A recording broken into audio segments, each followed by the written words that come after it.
are moving on to the NFC wildcard games, which is the Sunday slate. And we are started off with the, if I'm not mistaken, it is the Saints-Vikings, which will go. So this game definitely has a lot of storylines to it. I remember the last time these two games played in the playoffs, don't you? Yep, there was the Minnesota Miracle. That was when Case Keenum was involved before Kirk Cousins. It was that touchdown pass to Diggs late where the guy inexplicably, I don't even know what type of coverage that was. I've never seen anything so poor in such a crucial moment before. But it was absolutely horrendous, and Diggs just went right past them, and they get the game-winning touchdown. It was insane. One of the most memorable endings to a playoff game you'll see, especially when it took place in divisional rounds. It was really something. Yes, it was. And now we fast forward 2 years later. Different quarterback for the Vikings in Kirk Cousins, who started out the season horrible until he got called out on Adam Thielen's podcast. Podcasting, see? Yeah, completely turned it around. And the Saints, the fact that the NFC is so deep, the Saints, arguably one of the best teams in football, offensively and defensively, they're underrated. They're in a wild card game. 13 wins. It's crazy. 13 wins and you're a wild card team in the NFC. Unbelievable. So, this game, the health for the Vikings has been a cause for concern all season. I can assure you right now, Dalvin Cook will be ready to go. Matson, his backup, will be ready to go. Adam Thielen is good to go. So they are at full strength, the Vikings on offense. The Saints don't have any big notable injuries. They seem to be good to go. All you got to do is plug in Drew Brees and Michael Thomas, and just those two could beat anybody. It's crazy. So I'm going to tell you what, this game, you're going to see, in my opinion, you're going to see a lot of high scoring. Everybody, this game is going to be exciting to watch if you like seeing scoring. This is what you're going to see. I expect Michael Thomas, who will be double covered, of course. He's still going to make plays. This guy seems like he makes 10 plus catches every week, and he makes everything look easy for Drew Brees. The Vikings are going to have their hands full with Alvin Kamara, too, who's starting to get going again. A lot of people, you guys really haven't heard that much about Alvin Kamara this year. And I think the reason why is because he dealt with injuries early in the season as well. But I think the loss of Mark Ingram definitely took a toll on him in a way. But he still puts up numbers. The guy's a dual threat guy. So, the one thing with the Saints is, here's you want to hear something crazy? You know who my X factor in this game is? Let's hear it. Taysom Hill. Oh, Taysom Hill. I wrote him down too. Taysom Hill, the quarterback / running back / wide receiver / anything you need him to do. The guy is the pure definition of a football player. When you see football player in the dictionary, his picture is right there because he could do anything you ask him to do. I guarantee you, if Sean Payton asked him to go play corner for a play, he'll do it, and he'll excel at it. Taysom Hill is so good, it's crazy. They use him all over. You got to worry about him because they line him up as a wildcat quarterback, and he is a quarterback, so they line him up in the backfield running plays, and then at wide receiver, he's going against top corners making plays. It's crazy. And the thing about the Vikings is their secondary is not elite. Let's put it that way. The only person in that secondary I do like, Trey Waynes is okay. Mackenzie Alexander's not bad. Harrison Smith is their best player in the secondary, but the front seven for the Vikings is what they are known for. So the Vikings now, they also have playmakers too on offense. They have Adam Thielen. They have Stephon Diggs, who started the year out slow, and then he started to pick it up. And Dalvin Cook is back to form. Dalvin Cook is a stud. Get this guy the rock, and he'll do great things. But it all depends on what kind of Kirk Cousins you're getting. Because Kirk Cousins can come out and light you up. But then there's games where he just turns the ball over. He overthrows receivers. He underthrows.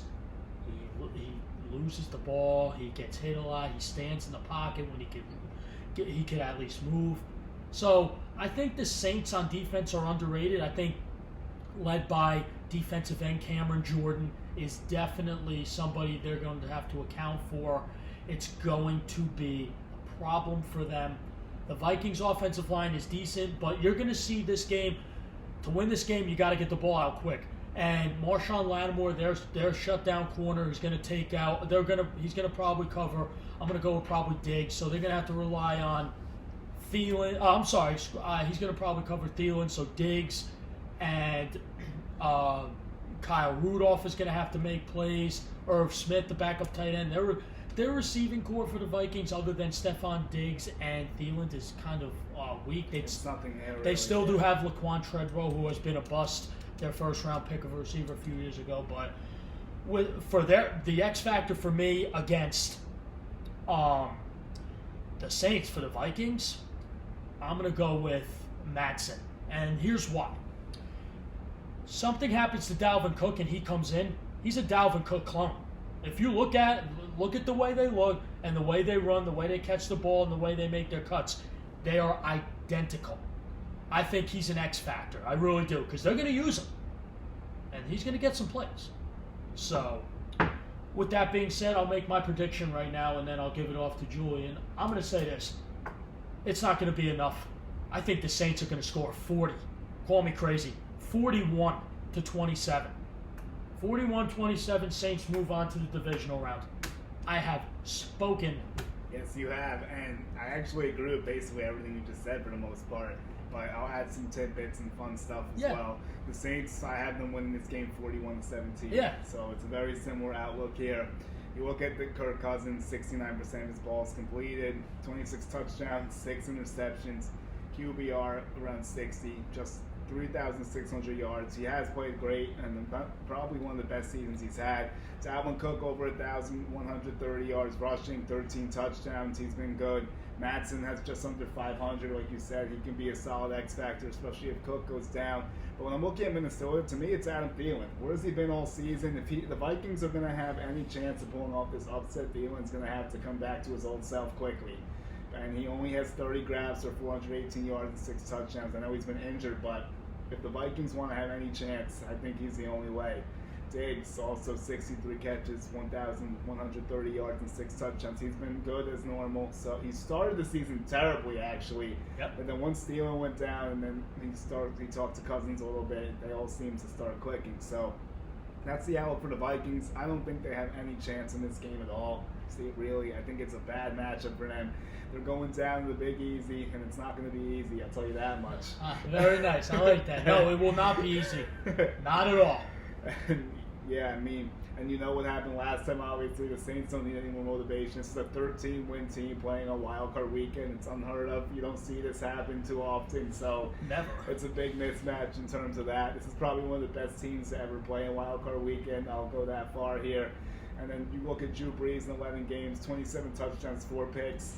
His QBR near 75. His completion percentage near 75. I mean, guy just does it all. He's still 40 years old. Alvin Kamara had a bit of a down year, I'd say, for his standards, but he still picked up over 1,300 all-purpose yards, had 6 touchdowns in the season, so he's still not going anywhere. Taysom Hill, you talked about the Swiss Army knife, seems to do a little bit of everything. Has 156 yards rushing, 234 receiving. He's thrown it a few times, 7 total touchdowns. He's overturned stuff. He actually is one of my X factors for the Saints as well. I like that pick a lot. You never know what he's going to do, and you know they're going to get him involved. It's the playoffs. There's no reason to save him for anything. Exactly. So, another guy I'm looking at is Jared Cook. I was just going to say that. There you go.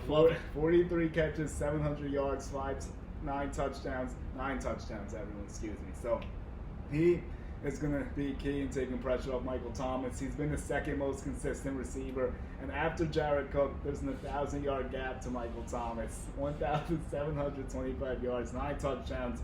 Of course, he set the receptions record at 149 receptions. What an animal. What a season. It's historic. He came close to the yardage mark as well, but he still would need like 100 or something or so with that, maybe 2 something. But that doesn't matter. It's all about the receptions. It's all about the Saints. And we look at some rankings that can specify this more. The Saints offense ranks third, just under 29 points a game. The Vikings actually rank fifth among playoff teams at 25. You look at the rushing attack. The Saints struggle running the football, 108 yards a game. Vikings much better, 133 yards, and rank fifth among playoff teams. Passing the ball, the Saints are second, and this is where they're going to make their due. 265 yards, and the Vikings are 10th at just 220 yards. That's a big difference right there. Look at the defenses. Saints are ranked 10th, actually, amongst playoff teams, with just 21 points. 8th amongst playoff teams, with just a little bit over 21 points a game. And then you look at the Vikings, they rank 4th amongst playoff teams with just under 19.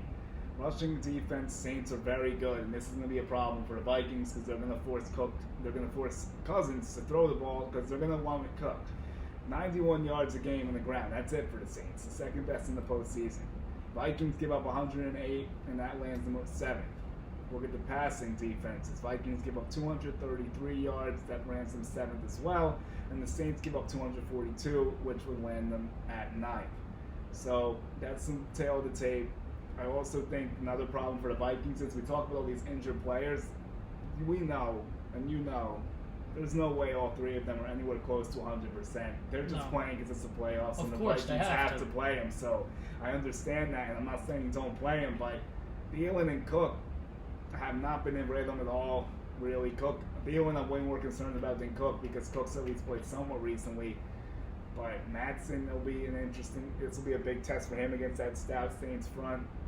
And that defense, that crowd, that energy, that hype, I just don't see the Vikings getting past it. Once again, I'm not trying to be boring. It's just I don't see this game being close.